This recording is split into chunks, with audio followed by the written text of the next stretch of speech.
direct examination of the plaintiff is usually the first thing that you're going to see when we start getting into testimony at trial.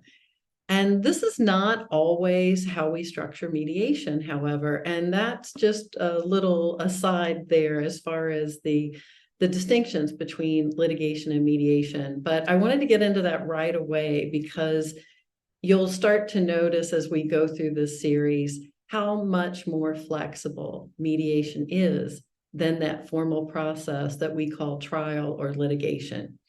I'm Nancy Schick of Third Year Conflict Resolution, and I've been litigating since 2002, but I continue to find that mediation creates quicker, faster, and more what I call restorative results. So what that means is not only do you sometimes restore relationships or transform them, but you restore yourself. You start to get your power back in mediation because we let you control more of the process.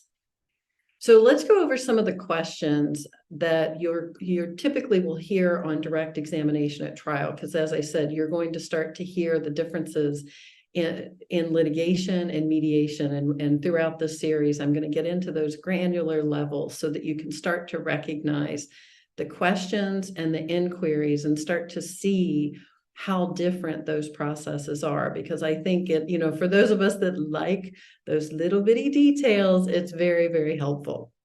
So what we typically do is we start with foundation questions, right? These are the ones that are, give me your name, your role in the case. If it's an employment matter, we're probably going to ask your title, how long you've been working for your employer. And what we're listening for in those situations is, are you biased because you're working for the employer and maybe you're a partner in that employer or something else? Then we start getting into what I call the narrative questions. That's where the attorney who called you to as a witness is guiding this conversation toward the narrative, the story that they want to tell. That's why we have cross-examination, which I'll get into in the next video.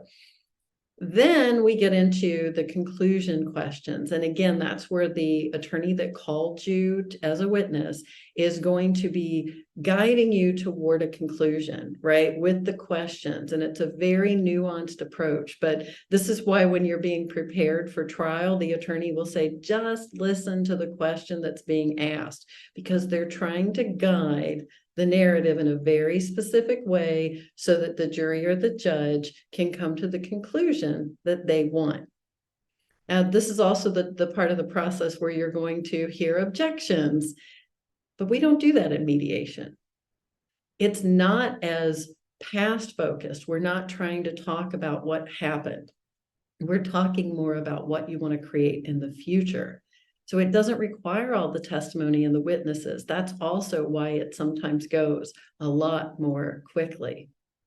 Now, if you are already thinking, hey, that sounds like a lot more of the kind of process I want, then hit that consultation button below and we'll start talking about how mediation might get you to the result that you want. In the meantime, keep listening with your third ear. For those hurts you can heal. And make sure you hit the subscribe button below so that you get all of the content about these processes.